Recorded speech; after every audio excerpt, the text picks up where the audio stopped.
Então, primeiro ponto, da chance real de vencer. E segundo, ainda que não vença, eu acho que seria uma candidatura competitiva e até que ponto você tem uma candidatura para o governo do estado fortaleceria até mais uma bancada federal do que eu disputar para deputado federal e ajudaria também a fazer deputados estaduais. Não sabemos ainda fazer esse balanço. Então, a minha resposta para você ainda não sei. Na nossa última conversa, você falou que dependeria muito do Tarcísio. Se o Tarcísio saísse para a presidência, então você iria... depende fundamentalmente do Tarcísio? Não, eu não digo que se ele sair para presidente, necessariamente eu vou sair para governador. Isso depende, é óbvio que se ele sair para presidente, a minha candidatura se torna mais competitiva, porque não vai ter ninguém na cadeira disputando, né? Não tem um governador disputando a reeleição. Da mesma maneira que um presidente da República... ou em qualquer esfera do executivo, quem está na cadeira tem a vantagem. Agora, isso depende mais de uma avaliação nossa interna do que de uma decisão do Tarcísio. E você? Eu tô com esse Tarcísio me atrapalhando também, né? Tô na mesma. A real é o seguinte, eu vou concorrer com ou sem Tarcísio, e eu quero derrotá-lo e ir pro segundo turno e derrotar o Lula. E eu tô sabendo agora que o Flávio Bolsonaro quer ser candidato, o que eu acho maravilhoso, porque atrapalha muito o Tarcísio, e eu quero também derrotá-lo, e eu tô nessa vibe. Na verdade, assim, eu gosto muito da ideia, eu quero colocar o nosso querido Kim Kataguiri como candidato ao governo, primeiro porque eu acho que ele ganha. Segundo, porque esse é o momento da gente se apresentar para o Brasil, apresentar as ideias, apresentar nosso jeito de ser. Política não é só sobre conteúdo, política é sobre forma. E é aquela coisa do Marshall McLuhan, o meio é a mensagem, né? A forma como você passa a mensagem diz muito sobre a mensagem em si. Na verdade, diz mais sobre a mensagem em si. E o nosso jeito de fazer política, ele é tão diferente dos demais que participar das eleições para posições majoritárias vai trazer para as pessoas um jeito diferente de fazer política que eu acho que vai marcar uma geração. Qual é o jeito? Cara, nós somos muito leves, abertos e espontâneos para falar sobre temas que são, ora, tabus, do ponto de vista, vamos dizer, do discurso politicamente correto. Claro, isso até bolsonaristas às vezes fazem, mas nós tratamos temas estruturais essenciais para o Brasil sem medo de ser feliz. Vou dar um exemplo. Quando a gente fala de determinadas reformas fiscais que precisam passar no Brasil, olha, eu vou precisar desindexar, sei lá, do salário mínimo ou aposentadoria. Isso é altamente impopular, mas alguém precisa explicar que isso vai precisar ser feito e que todos os presidenciáveis vão precisar fazer isso. Alguém vai precisar fazer isso, falar isso com leveza e precisar conversar, olha, o senhor que está aposentado, deixa eu explicar um negócio, não vai dar para ficar aumentando o valor da sua aposentadoria de acordo com o ganho de produtividade de uma pessoa que está trabalhando. Isso não dá, a conta não fecha. Mesma coisa com o BPC, mesma coisa com o próprio Bolsa Família. Pessoal, não vai dar para fazer assim. Vamos procurar um outro meio? Vamos procurar ganhar produtividade? Trazer isso com leveza, espontaneidade, mas sendo brutalmente honesto, é um estilo. Eu acho que esse é um estilo que vai machucar algumas pessoas, outras pessoas vão achar, vamos dizer, bacana, mas eu acho que é um estilo muito linkado com uma leitura geracional que nós temos de Brasil, mas que marca, vamos dizer, esse espírito leve que a gente tem. A gente é muito leve e brincalhão, e é a coisa de fazer coisa séria sem se levar a sério. Eu tendo a achar que vai ser bem, bem divertido, eu acho que vai atrair as pessoas certas. Essa questão geracional, vocês batem muito nessa tecla. O que é isso? Quer que eu comece? Bom, na leitura de hoje, na verdade, a primeira pessoa que nos trouxe esse problema foi um boomer, né? Foi um cara da geração boomer que faleceu recentemente, um cara que foi um professor pra gente, que é o Stephen Kanitz, e ele começava a dizer, olha, vocês são escravos das decisões erradas das gerações anteriores. E isso parte de um princípio que existe um pacto geracional.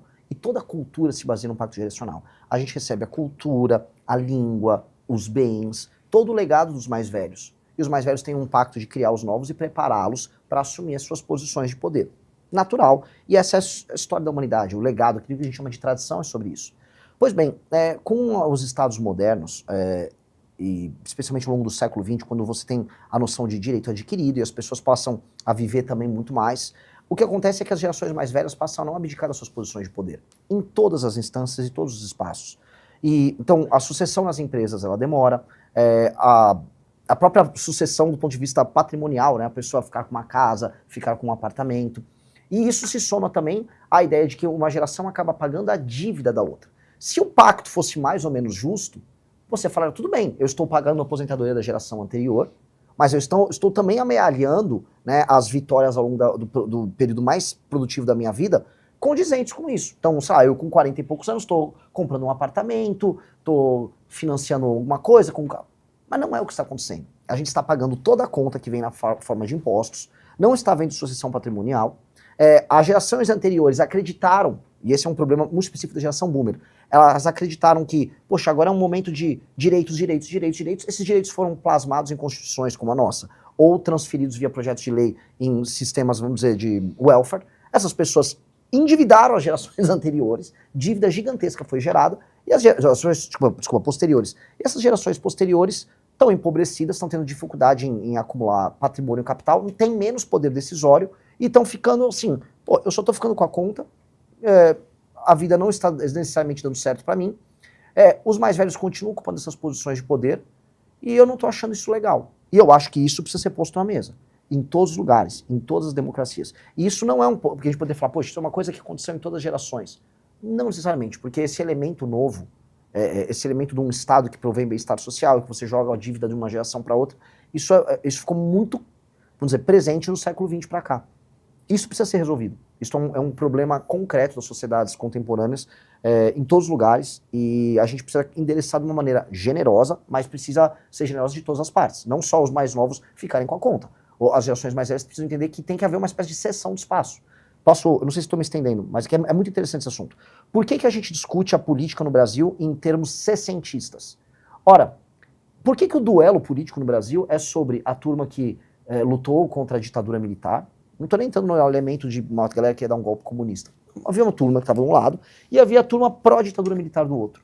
Se a gente olha a eleição do Bolsonaro, é sobre isso. E a resposta contra o Bolsonaro é sobre isso também. Hoje, o que minha geração tem a ver com uma treta dos anos 60, 70? E aí os caras comemoram a queda do Bolsonaro tocando músicas do Chico, do Gil, que eu gosto, tá? Não estou falando que é ruim a música, mas por que até, vamos dizer, o cânone artístico nosso tem que ser dessas gerações anteriores? Mas a gente ficou preso nisso. Você só fundou um partido, só foi para as ruas, só é candidato porque aquela geração lá atrás dos boomers lutaram por uma democracia. Mas a mesma geração dos boomers tentou, se eu fosse usar essa mesma argumentação, tentou agora um golpe com o Bolsonaro. Só para entender. Eu tô falando que a luta, o struggle, essa luta e esse problema, essa dicotomia é desse. Porque eu fui para as ruas, veja, viver numa democracia liberal não foi uma criação boomer, nem é um privilégio deles. Tá? Isso aconteceu em outros lugares anteriormente. O Brasil teve experiências democráticas antes dessas gerações. A questão toda é que nós ficamos presos numa espécie de um mainframe, de um sistema de pensamento dicotômico oriundo daquele período. E isso precisa passar. O que a gente vem falando esse sistema de valores geracional ficou preso na Constituição de 88. E essas categorias não funcionam mais para hoje. Hoje a economia é diferente, a forma como as pessoas se relacionam são diferentes. Agora a gente ainda vive de acordo com os cânones e o sistema de valores daquela geração. O que a gente está falando passou e não está funcionando, e não está dando certo. Está muito calado, deputado. Não, eu só vou aproveitar e puxar um ponto, né? Quando você fala sobre a geração anterior ter lutado contra a ditadura, um ponto que, sim, para mim mudou muito a minha cabeça foi a fala do Fernando Gabeira, falando, olha, gente, eu tava lá na luta e a gente não queria democracia coisa nenhuma, a gente queria dar o golpe do nosso lado. Então eu acho que esse é o primeiro ponto, né? O número de republicanos ali era muito pequeno. Na verdade, tinha gente que queria dar um golpe do lado, tinha gente que queria dar o golpe do outro.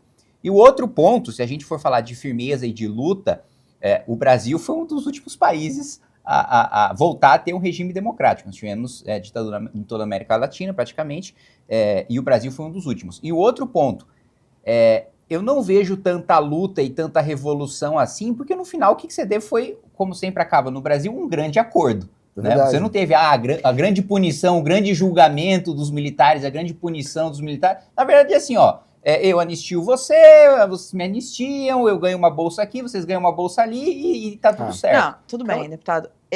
Esse caminho... Eu não acho que o déficit com as gerações anteriores seja desse tamanho. Não, eu sei, mas essa questão da democracia ela é muito importante. Por exemplo, você fala que Bolsonaro sofreu um golpe. Eu não acho que ele sofreu um golpe. Não, sofreu não, ele tentou dar. Não, mas você falou... Não, foi o contrário. Então tá. Então desculpa, eu entendi errado. Porque tem muita gente dizendo que Bolsonaro sofreu um golpe. Não, agora por isso que foi preso. Bolsonaro no mérito tem que ser preso. Bolsonaro tentou mesmo. O que eu acho, assim... eu não sou da geração boomer, mas eu sou da geração seguinte. Eu eu já peguei, enfim, o período democrático, a redemocratização, mas eu acho que esse é um valor, a democracia é um valor que a gente não pode abrir mão em hipótese alguma. Então, é uma opinião minha só. E eu, nesse aspecto, e concordo, o Gabeira falou, eu também... E nós temos uma série lá no canal, onde nós entrevistamos ex-guerrilheiros e alguns deles falam exatamente isso, do que foi a guerrilha no passado, enfim. Mas o fato é que quando a população, a sociedade se une em prol da democracia, e aí teve muito a ver com a deterioração econômica que o país passou a ter. O regime era popular. Mas aí começa a ter essa deterioração econômica forte, você começa a ter uma mobilização que vem as diretas já, a mobilização da direta já, e pega gente mesmo de campos ideológicos da direita, da esquerda, mas que era contra a ditadura. Agora, essa última eleição, a Frente Ampla, por exemplo, eu vi muita gente que não era... que era contra o programa econômico do PT, mas apoiou porque via um risco real do país enfrentar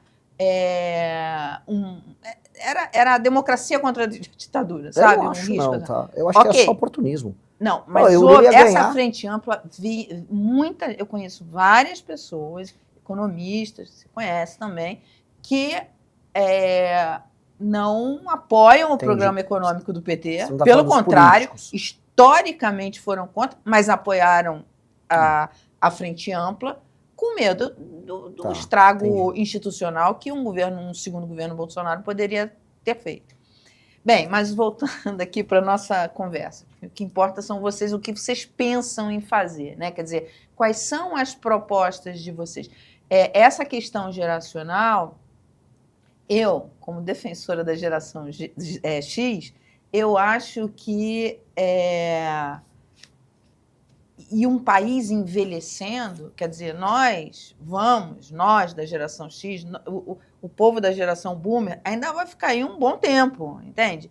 Porque houve uma mudança estrutural que é o aumento da expectativa de vida, e isso muda uma série de coisas, muda mesmo.